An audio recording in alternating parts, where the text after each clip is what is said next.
এমন এক সময় এসব অফার আইয়ে জীবনটা কয়লা করে নিলাম, চোখটি দিয়ে ঠিক মতো দেখি না, বিদেশ আইয়া চিন্তা করা যায়। ভাবলাম এই দেশে বেকার থেকে আর কি হবে, বিদেশ চলে যাই, স্কলারশিপ হয় কিনা, পরে দেখি কেমনি কেমনি হয়ে গেছে, মাগো আয়া পড়লাম।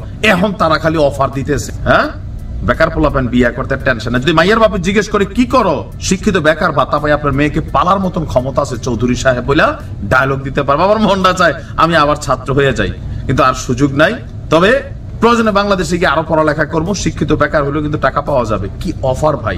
তবে আমি বিশ্বাস করি জনাব তারেক রহমান যখন এই ধরনের বক্তব্য দিচ্ছেন, তথ্য প্রযুক্তির এই যুগে এগুলো থাইকা যাবে এবং আগামী দিনে বিএনপি যদি সরকার গঠন করে তখন কিন্তু শিক্ষিত পোলাপাইন যারা বেকার তোমাদের কপাল খুলে যাবে। বাট কত দিবে বলে নাই, কিন্তু বলছে দিবে।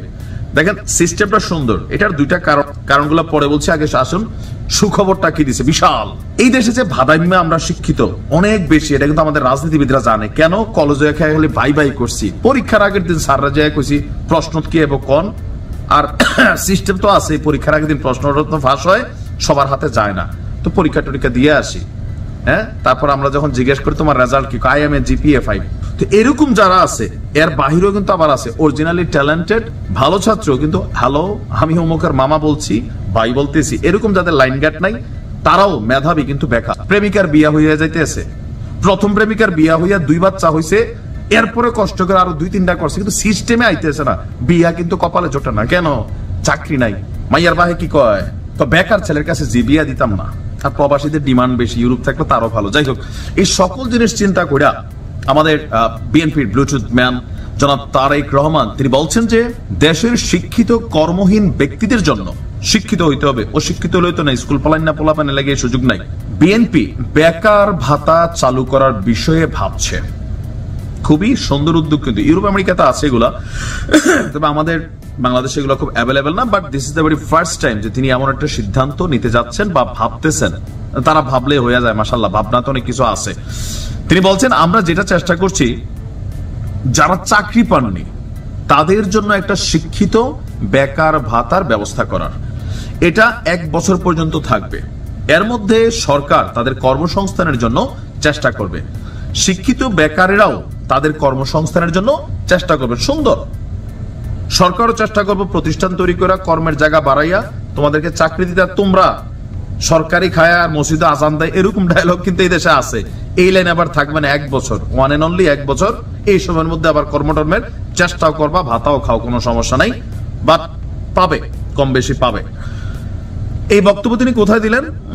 গতকালকে রংপুর, নীলফামারী, সৈয়দপুর জেলার রাষ্ট্র কাঠামো মেরামতে বিএনপির 31 দফা সংক্রান্ত এক প্রশিক্ষণ কর্মশালায় তিনি এই বক্তব্যটা দিয়েছেন। তিনি বলছেন যে বিগত সরকারের সময় সরকারি আধা সরকারি চাকরিতে দলীয়করণ হয়েছে। কিছু রাজনৈতিক দলের তরুণ নেতৃত্ব ছিল, বিএনপি সহ কিছু রাজনৈতিক দলের তরুণ নেতৃত্ব ছিল, তরুণ সহকর্মী ছিল, তাদের অনেকেই আন্দোলন সংগ্রামের কারণে বয়স পার হয়ে গেছে। এটার ভুক্তভোগী শুধু ছাত্রদল নয়, এর বাইরে অনেক মানুষ আছেন যারা স্বৈরাচারের রাজনীতি সমর্থন করতেন না, কিন্তু সরকারের পক্ষে না থাকায় অনেকের চাকরি টাকরি হয়নি বা চাকরি হয়েছে খায়া দিছে, অথবা অনেকের চাকরি দেওয়া নাই। এই বাস্তবতাকে বিবেচনা করতে হবে।